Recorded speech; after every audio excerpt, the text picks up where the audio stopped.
Last 1 ইয়ার যাবত ওরা কোনো ভিসা দিচ্ছে না F2A ভিসা। এর কারণ কি? আর এটা কি এই ক্যাটাগরিকে বাদ দিয়ে দিতে পারে বাংলাদেশে?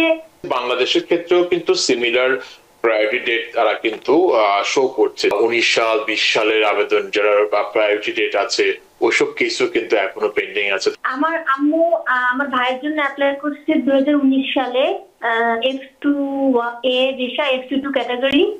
ডিকিউ হয়েছে ডিসেম্বরে 2022। এখন আমার একটা কোশ্চেন হলো, as per my knowledge last 1 ইয়ার যাবত ওরা কোনো ভিসা দিচ্ছে না F2A ভিসা। এর কারণ কি? আর এটা কি এই ক্যাটাগরিকে বাদ দিয়ে দিতে পারে বাংলাদেশে? না কবে নাগাদ শুরু হইতে পারে? আর আমি আমার মাকে কি সিটিজেন বানাইতে পারি? তাইলে কি একটু তাড়াতাড়ি হইতে পারে? আপনার মা কবে এসেছেন? গ্রিন কার্ড নিয়ে কবে গ্রিন কার্ড পেয়েছে? আমার মা এসেছে 6 বছর। আমার ভাইয়ের জন্য অ্যাপ্লাই করছি 6 বছর প্রায়। আচ্ছা, অনেক ধন্যবাদ রুমি আপনার প্রশ্নের জন্য। অ্যাটর্নি মাহফুজুর রহমান, উনি যে প্রশ্নটা করেছে এটা আসলে অনেকেরই সিমিলার সিচুয়েশন, বিশেষ করে F2A ক্যাটাগরি। যদিও আমরা প্রায় সময় দেখি এটা খুব ভালোভাবে অ্যাডভান্স হচ্ছে, কিন্তু প্র্যাকটিক্যালি কিন্তু দেখা যায় যে 19 সাল 20 সালের আবেদন যারা প্রায়োরিটি ডেট আছে ওইসব কেসও কিন্তু এখনো পেন্ডিং আছে, তারা কিন্তু ইন্টারভিউ শেষ করেনি। এটার আসলে আনফরচুনেটলি আনসার কোথাও স্টেট ডিপার্টমেন্টও ক্লিয়ার করে কাউকে বলেনি। এটা জাস্ট প্রিজাম্পশন যে ওরা ওই ক্যাটাগরি হয়তো কোনো কারণে বিহাইন্ডে আছে, অথবা তাদের যে ওভারঅল যে বিশ্বের যে সবগুলো কান্ট্রির হিসাব করে হয়তোবা তারা ওই কারেন্ট যে আপডেট সেটা দিচ্ছে।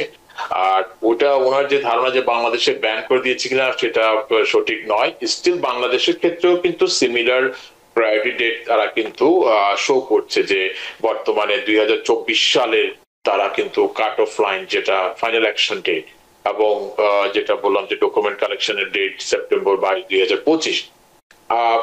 যেটা যদি তাদের যদি বুলেটিন আমরা ফলো করি তাহলে কিন্তু হিসাব মতে কিন্তু অক্টোবর মাসে বাংলাদেশের যে আপনার কান্ট্রি যে ক্যাটাগরি যারা আবেদন করেছে তাদের ভিসাগুলো কিন্তু অক্টোবরে কিন্তু দিয়ে দেওয়ার কথা।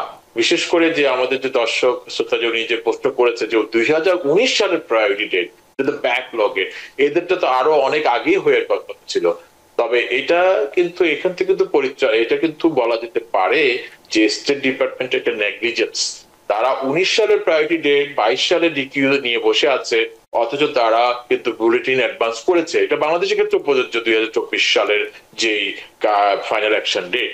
তো এই ক্ষেত্রে উনি চাইলে আপনার গভর্নমেন্ট সু করতে পারে জেনারেল এগেইনস্টে যে কেন এটা করা হচ্ছে না। 19 সালের প্রায়োরিটি এটা তো তোমাদের গাফুলতি, এটা গভর্নমেন্টের টোটালি একটা নেগলিজেন্স।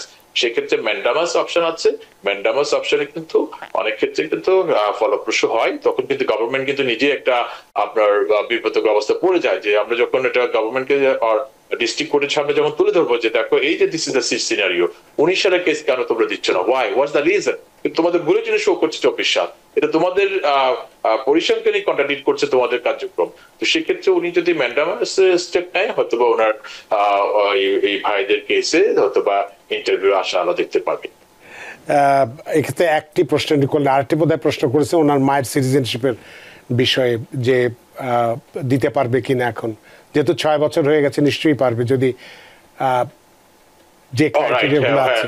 ওনার মা যদি সিটিজেন হয় সেক্ষেত্রে কিন্তু ভালো রেজাল্ট আশা করা যেতে পারে, যেহেতু ওনার ভাইরা যেটা F2A ক্যাটাগরি, যেটা কিনা আপনার আন্ডার 21 চাইল্ড অথবা ওভার 21 হলো সিএসপি তে তারা কিন্তু এলিজিবল, এবং সেক্ষেত্রে যদি উনি সিটিজেন হয়ে যায় সেক্ষেত্রে কিন্তু ভাইরা কিন্তু ইমিডিয়েট রিলেটিভ হিসেবে কাউন্ট হবে, তখন কিন্তু তারা IR 1-2 তে চলে আসবে।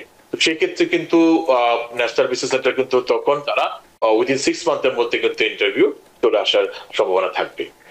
অনেক ধন্যবাদ রুমি আপনার প্রশ্নের জন্য। আশা করি প্রশ্নের উত্তর পেয়েছেন, এবং যেভাবে বলা হলো যদি সেভাবে, এটা আপনার কেসটি একদম একটু আনইউজুয়াল, সেক্ষেত্রে যেভাবে বলা হলো যদি একটা ম্যান্ডামাস করেন তাহলে কিন্তু এটা ভালো রেজাল্ট আসবে, এটা নিশ্চিতভাবেই বলা যায়। তো আপনি এটা বিবেচনা আপনার প্রশ্নের জন্য ধন্যবাদ। সুপ্রিয় দর্শক, কে আছেন টেলিফোনে, দয়া করে নাম পরিচয় দিয়ে আপনার প্রশ্নটি করুন। আমি কুয়েত থেকে বলছিলাম, শাহজাহান, শুনতে পাচ্ছেন? জি। হ্যাঁ, আপনার মাধ্যমে আমার একটা কোশ্চেন ছিল একটা অতিথির কাছে। জি, আমার বাবা অ্যাপ্রুভ হয়েছে, বাট আমার এই রিমুভাল অর্ডারের জন্য আমি I-485 তখন সাবমিট করতে পারি নাই।